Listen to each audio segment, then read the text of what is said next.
മഠത്തിനുള്ളിൽ അടച്ചിട്ട മോഹങ്ങളും തളച്ചിട്ട ദുഃഖങ്ങളുമായി ജീവിതം എരിയിച്ചു തീർക്കുന്നവരല്ല കന്യാസ്ത്രീകൾ.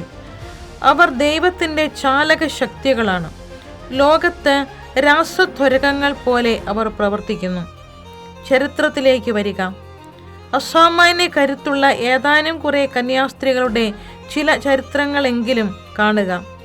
വിശുദ്ധ ജനവീവ് പാരീസ് നഗരത്തെ രക്ഷിക്കാൻ രാപകൽ ഓടി നടന്നയാളാണ്. AD 451 അറ്റിലായുടെ സംഘം പാരീസ് നഗരത്തെ ആക്രമിച്ചപ്പോൾ ഒരു പ്രാർത്ഥനാ യജ്ഞത്തിലൂടെ നഗരത്തെ മുഴുവൻ രക്ഷിച്ചയാളാണ് സെന്റ് ജനവീവ്. ജർമാനിക് രാജാവായ ചിൽഡെറിക് പാരീസ് നഗരം ആക്രമിച്ചപ്പോൾ നഗരത്തിൻ്റെ പ്രതിനിധിയായി രാജാവിനോട് മുഖാമുഖം സംസാരിച്ച് അയാളെ പിന്തിരിപ്പിച്ചതും ഈ ചെറിയ വനിതയാണ്.